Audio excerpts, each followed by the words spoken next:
eu me lembro que diziam, vamos assistir o filho de João Lira falar. Que eu não era Fernando ainda, eu era filho de João Lira.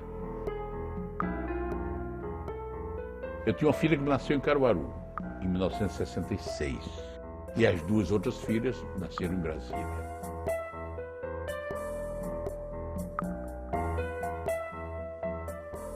Aqui está uma das coisas que realmente eu gosto muito. É música.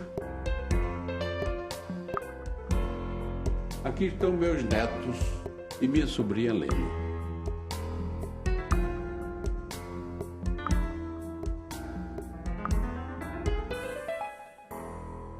O presidente não tem nenhuma autoridade para falar sobre esses problemas que ele diz que estamos discutindo quase que unicamente, porque foi ele que provocou-os. Aqui eu guardo todo o meu arquivo da minha vida pública, desde o começo da minha vida. Me lembro bem disso aqui, ainda em vinil.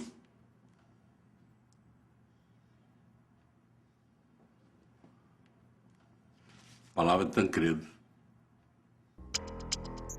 Quem me deu foi Hélio Garcia, governador de Minas Gerais. O Brasil que amamos está em cada coração e em cada alma dos seus filhos.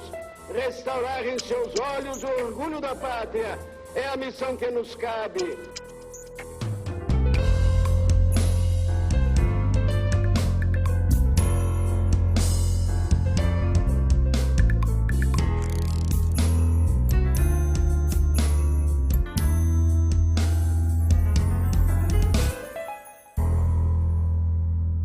Eu não escolhi ser coordenador. Eu me transformei em coordenador por conta do processo. Por conta do processo. Quando surgiu o problema da candidatura Tancredo, e eu me orgulho muito disso, foram nas eleições de 82, que eles se elegeram Zé Richa, no Paraná, Franco Montoro, em São Paulo, e Leonel Brizola, no Rio de Janeiro, e Tancredo Neves, em Minas Gerais. E eu sempre fui do Grupo Autêntico. Eu sempre fui contra Tancredo internamente no MDB. Contra o Ulisses, contra o Tancredo, contra a Tales. Mas quando eu vi o quadro eleito de governadores, eu pensei comigo mesmo, sozinho. Só tem um nome capaz de administrar essa transição. Dos militares para a democracia, que é Tancredo Neves. Cheguei para a Márcia e digo, minha filha, nós vamos à posse de Tancredo Neves em Minas. Ela disse, fazer o quê, Fernando? Eu digo, assisti a posse do governador Tancredo Neves em Minas Gerais. E fui. Sozinho. Deputado que não tinha nenhuma ligação, sozinho. Quando o doutor Tancredo me viu, me chamou para almoçar no Mangabeiras. Tu imagina como eu fiquei honrado, satisfeito, sei lá, alegre.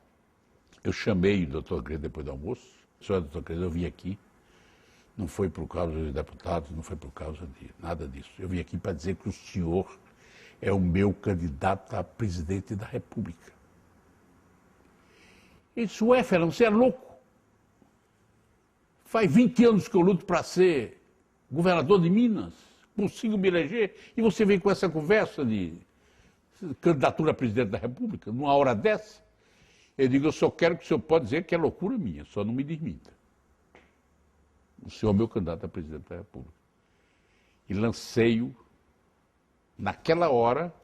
Em junho eu coloquei no Bom Dia Brasil da Rede Globo o nome dele, e a partir daí eu comecei a coordená-lo na Câmara dos Deputados. Sem delegação dele, eu fiz porque achei que era hora de fazer e fiz. Aí você vai dizer, você projetou isso? Não. Na hora de ganhar o homem, foi, ganhou.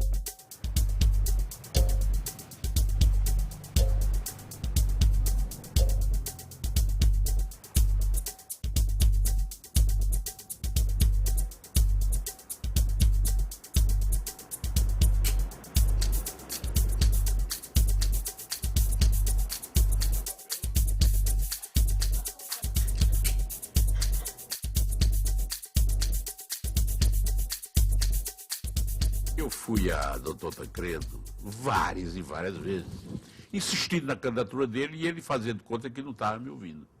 Fernando, você não pode pensar em eleição pela oposição sem o apoio da esquerda. Não pode pensar. Eu disse para o senhor, quem é a esquerda do Brasil?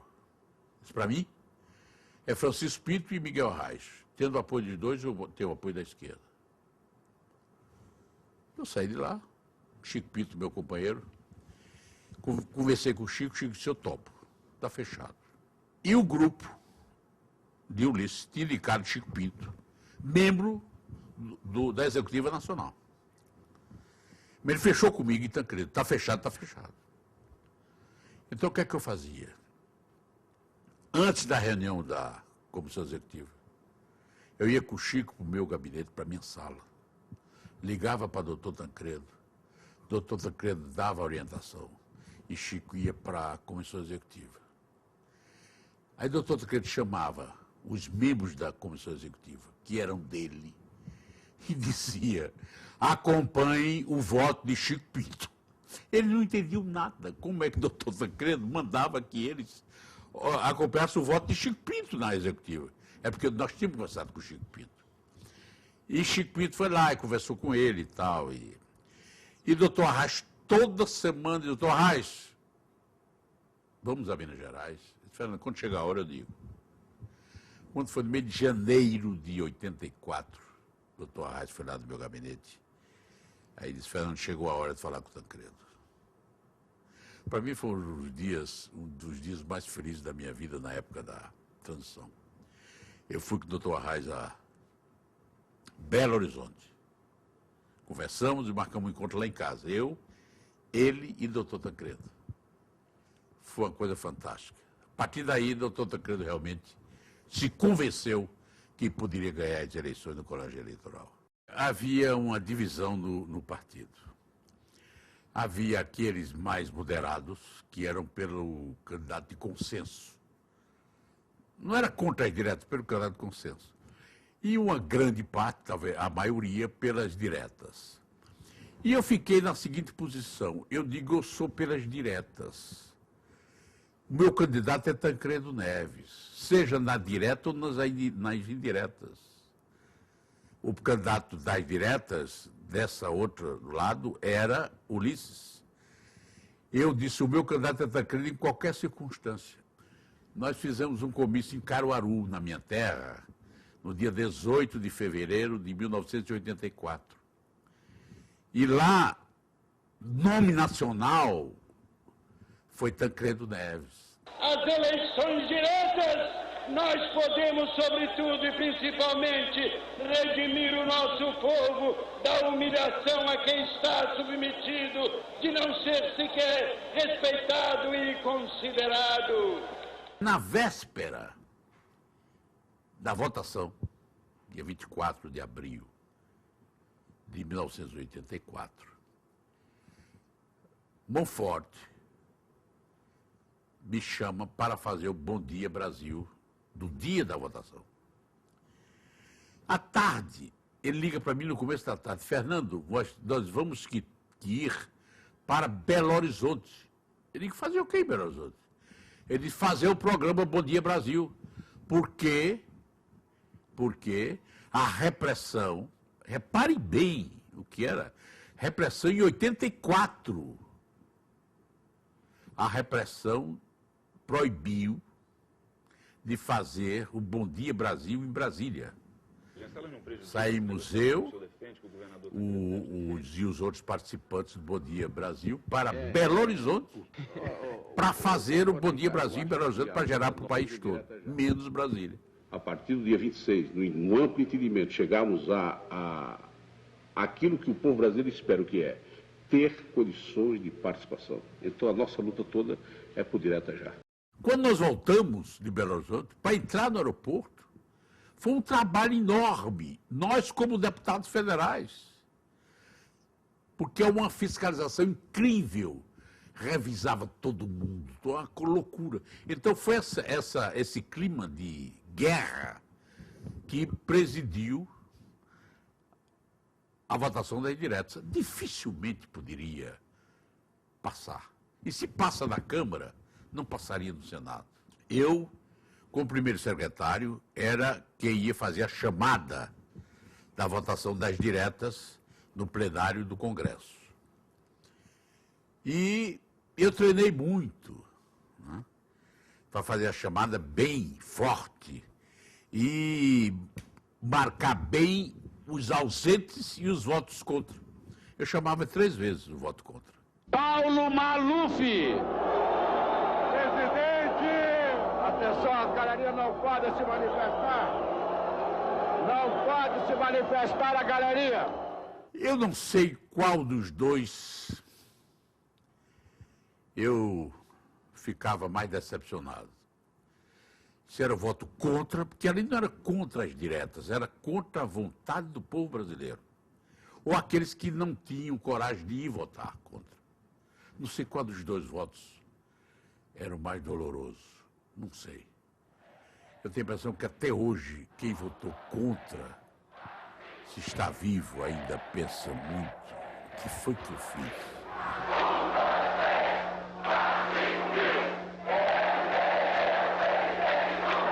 Houve uma frustração profunda no povo brasileiro com a derrota da votação das diretas.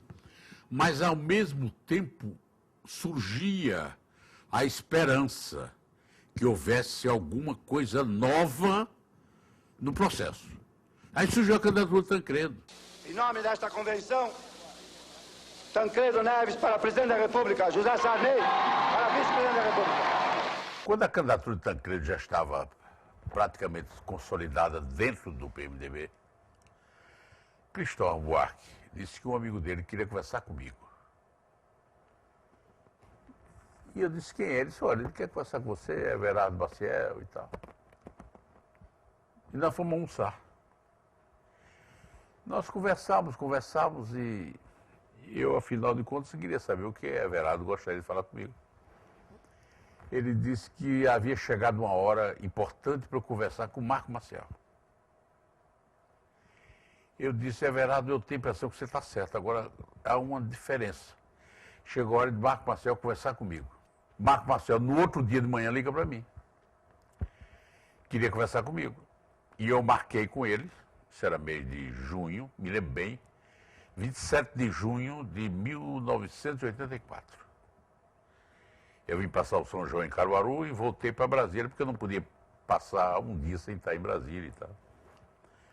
E chegando lá, Marco Maciel chegou lá em casa às 7 horas e saiu 9h30 da noite e tal.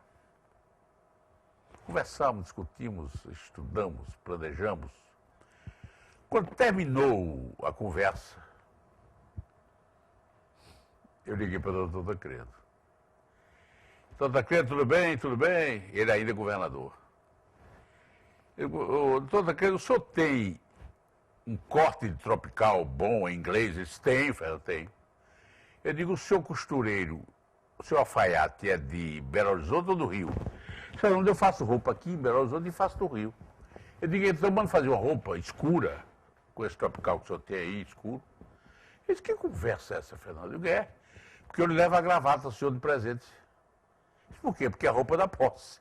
Disse, que conversa é essa? Eu digo, porque Marco Maciel jamais estaria na minha casa hoje à noite se o senhor não fosse eleito presidente da República.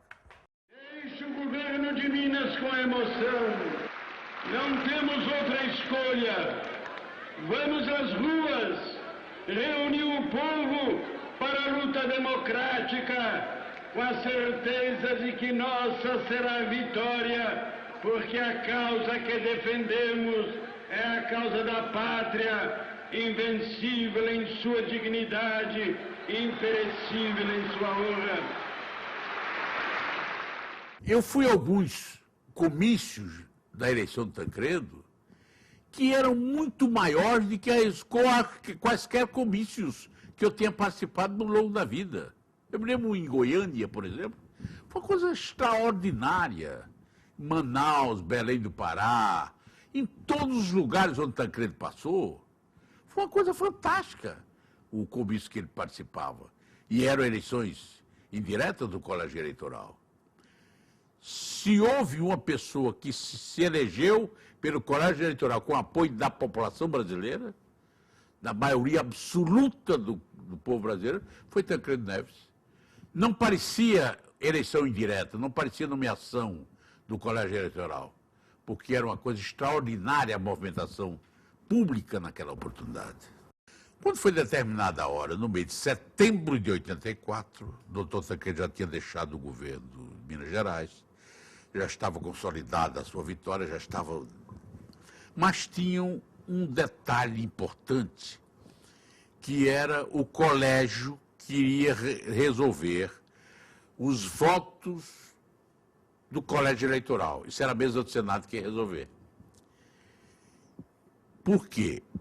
Porque havia uma intenção de dizer que só quem podia receber os votos no colégio eleitoral era quem tivesse do mesmo partido. E nós não tínhamos maioria. Né? Havia essa discussão. Então me procurou um militar no mês de setembro, de manhã lá em casa, e disse que ele trazia uma mensagem do comando da aeronáutica, não o comando oficial, mas o comando que eu conheci, dizendo que houve uma reunião no Foz do Iguaçu entre o presidente do Senado, o ministro do Exército e o presidente do Supremo Tribunal Federal, dizendo que armavam um golpe. Qual era o golpe? A mesa do Senado apoiaria não receber os votos que não fosse do mesmo partido. Quer dizer, alguém do PDS, naquela época, ou da Frente Popular, coisa que vale, não poderia, da Frente Liberal, não poderia votar em Tancredo, que era do PMDB. Com essa tomada de posição, ia ser consultado o Supremo. O presidente do Supremo garantiu que ia ratificar a posição do Senado. E o Walter Pires, como ministro do Exército, ia garantir a legalidade do Supremo apoiando a tese. Quando eu soube daquilo, enlouqueci.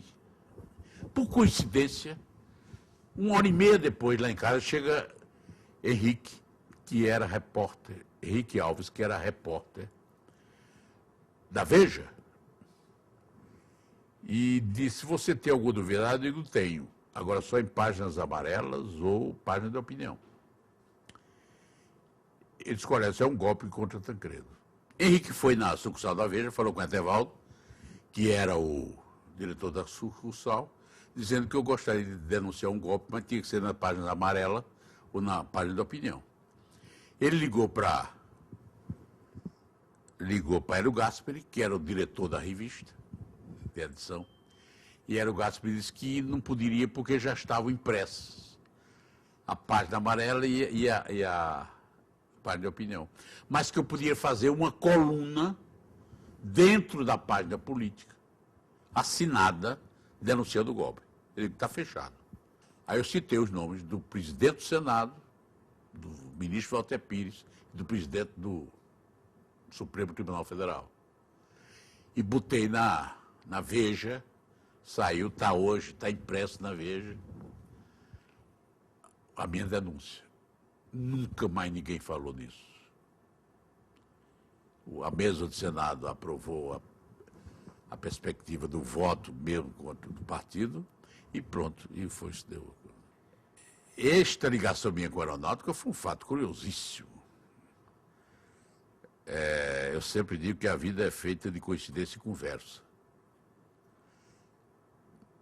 Eu tenho um primo, que foi meu colega de infância, colega de internato, que mora no Rio, Wilson Lira, que fazia terapia em grupo.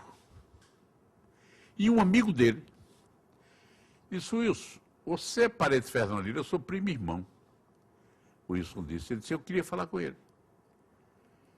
Porque tem um amigo meu que é da aeronáutica que quer ter uma conversa com ele. O Wilson me ligou e disse: não tem problema, pode falar. Ele foi lá, falou comigo, em Brasília, o coronel. Eu fui ao Rio, fui ao Galeão, falei com os 2 brigadeiros, e foi exatamente isso que aconteceu. Por conta disso, da terapia em grupo do meu primo, eu denunciei o golpe contra Tancredo. São coisas incríveis que acontecem na vida. Tancredo Neves, 343. João Cunha. Voto em Tancredo Neves na vitória. Este é o voto de Tancredo Neves, para Tancredo Neves, do deputado João Cunha. Aí está, Tancredo Neves acaba de ganhar a maioria absoluta no colégio eleitoral. Tancredo Neves será o futuro presidente do Brasil. Vocês acompanham as comemorações.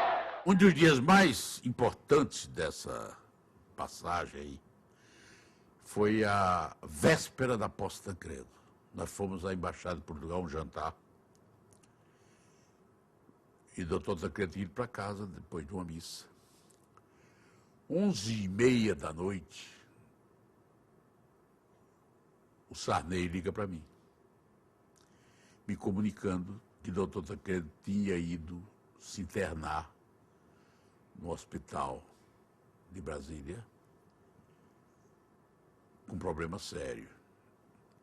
Eu comuniquei, vocês imaginem o que foi a loucura que foi a noite, a madrugada. Então, 2 horas da manhã, do dia 14 para o dia 15 da madrugada, eu fui com o Dornelles. Ele trabalhava naquela época na Receita Federal. Eu fui com ele para ele mudar as nomeações. Que estava tudo assinado à véspera por Tancredo da nomeação dos ministros. E nós temos que modificar tudo. Tivemos que modificar tudo, porque quem ia nomear era o Sarney. Eu guardo hoje ainda a nomeação de Tancredo, mas quem me nomeou foi o presidente Sarney, com todo o ministério de Tancredo. Você imagine o constrangimento de a gente pegar, mudar o ato de nomeação na madrugada, para evitar o constrangimento. E eu fui à casa do doutor Sarney, ao presidente Sarney. Tomei café com ele, acalmei-o e tal. E fui com ele até a igreja, a catedral, para ele pegar o carro para desfilar como o presidente eleito. Foi um dia de muito sofrimento, de muito difícil. E o doutor Tancredo operou-se e foram 40 dias de sofrimento. Foram os dias mais difíceis que todos nós passamos. E justiça se faça ao presidente Sarney. Eu sabia quando Tancredo tinha melhorado ou piorado quando eu falava com o presidente Sarney. Quando eu achava constrangido, nervoso, triste, eu tinha certeza que Tancredo tinha piorado. E era verdade. Ele nunca alimentou a expectativa de assumir. Ele foi eleito para ser vice. Assumiu como decorrência dos fatos. E depois de assumir o poder, aí é outra coisa, aí muda tudo. Mas é isso mesmo, foi um dos momentos mais difíceis da vida pública de todo o Brasil, e a minha mais ainda. Foram os 40 dias que eu tive que coordenar a parte política do governo toda com um presidente que não era o meu presidente. Não fui nomeado por ele. Lamento informar que o excelentíssimo senhor presidente da República, Tancredo de Almeida Neves, faleceu esta noite no Instituto do Coração, às 10h23. O Brasil entrega a Minas Gerais, nesta santa terra de São João del Rei, a relíquia do corpo de um dos maiores homens de sua história.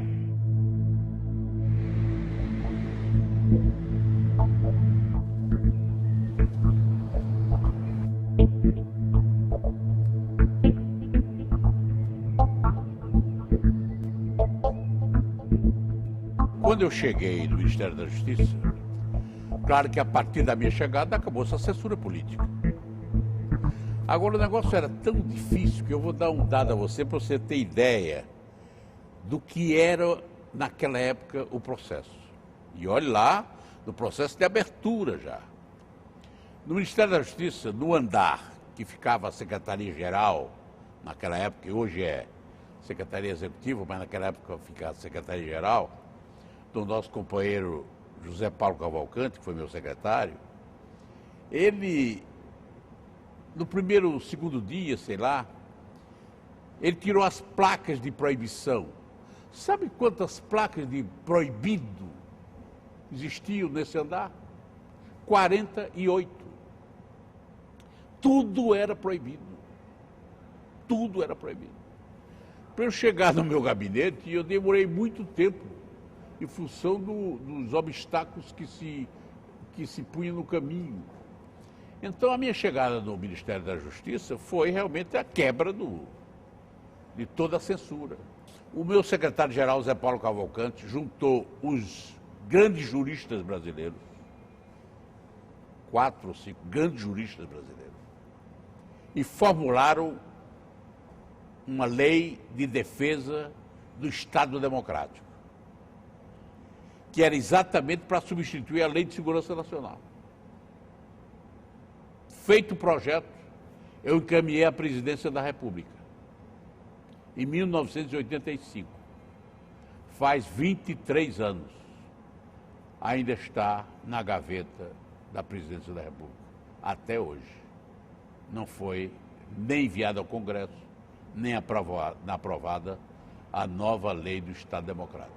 Quando eu saí do Ministério, voltei para a Câmara e houve a eleição naquele mesmo ano. Nós deveríamos ter saído em junho para ser candidatos, saímos em fevereiro. O Ulisses deve ter tido uma grande importância nessa mudança do Ministério. E a partir daí, eu fui caminhando e terminei na oposição. Quando eu fui candidato contra o doutor Ulisses na presidência da Câmara, o governo apoiou violentamente o presidente Ulisses Guimarães. Inclusive, eu tinha, para você ter uma ideia, a bancada de 25 deputados de Pernambuco, eu tinha 19 votos quando iniciei minha campanha. Fiquei com 5,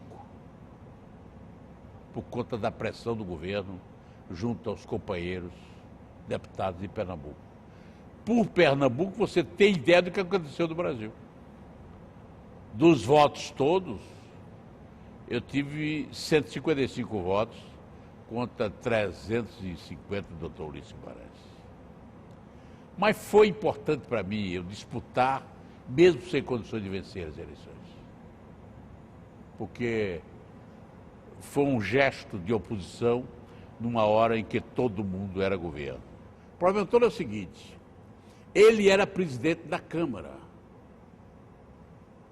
Terminou o mandato em 87, janeiro de 87. Ele era já o vice-presidente da República, nos anos 85 e 86. E ele não queria deixar de exercer a força que exercia junto ao governo. Porque só como presidente da Constituinte, ele não sentiria o poder que teve. E foi por isso que ele foi candidato à reeleição, violando a Constituição. Você pode explicar que era importante a permanência de Ulisses na vice-presidência como presidente da Câmara. Agora, você não tem como justificar a atitude do doutor Ulisses. Se ele era um dos guardiões da democracia, no zelo pela Constituição, ele não podia jamais violar a Constituição em função do interesse partidário ou pessoal.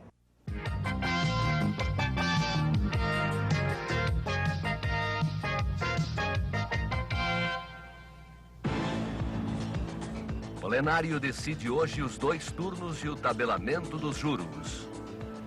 A empresa nacional terá preferência nas compras do governo.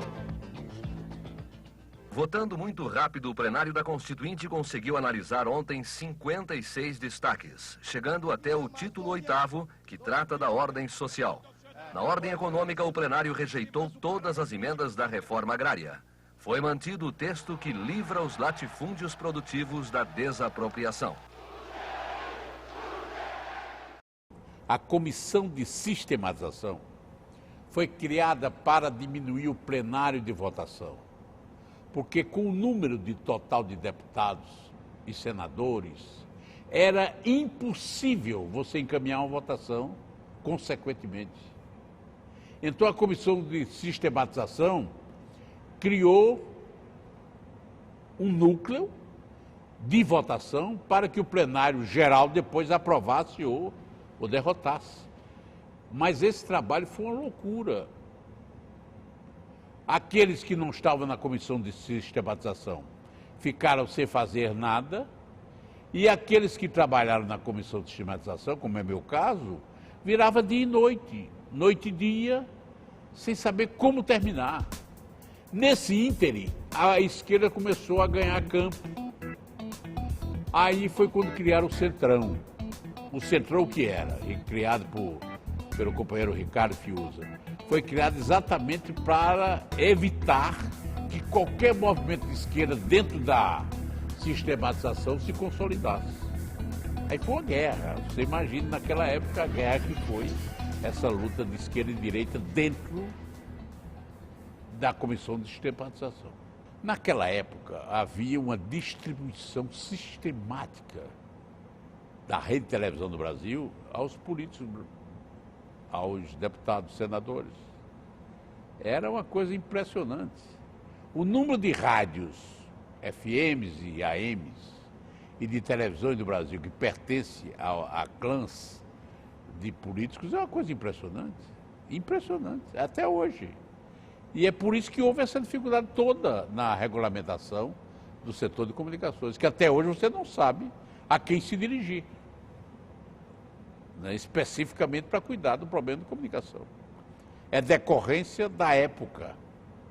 Eu me lembro bem que o ministro era Antônio Carlos Magalhães e o Todo-Poderoso fazia exatamente aquilo que lhe convinha fazer, né, e o governo apoiava. Este fato das comunicações explica, de certa forma, alguns outros que não foram resolvidos na Constituinte, como decorrência do momento político que nós vivíamos. Senhor presidente, em nome da história, em nome do passado, em nome do futuro. Entre os diversos cargos que eu participei na minha vida pública como deputado, um dos mais difíceis foi realmente de corregedor da Câmara. Porque foi numa época muito difícil, quando houve a CPI do orçamento, onde companheiros foram caçados. E é muito difícil para um deputado levar um companheiro à cassação. Muito difícil. Mas não tinha como você deixar de levá-los. Fora isso, teve problema também partidários. Teve criações de partidos que foram feitos à base de dinheiro, de troca de favores financeiros. E nós tivemos que indicar a cassação de vários companheiros, vários deputados. Isso é muito difícil, muito duro, é uma missão muito difícil, ser corregedor da Câmara, principalmente no momento que nós vivenciamos. Falam muito hoje da Câmara dos Deputados do Senado Federal. Eu passei lá 30 anos e é a mesma coisa.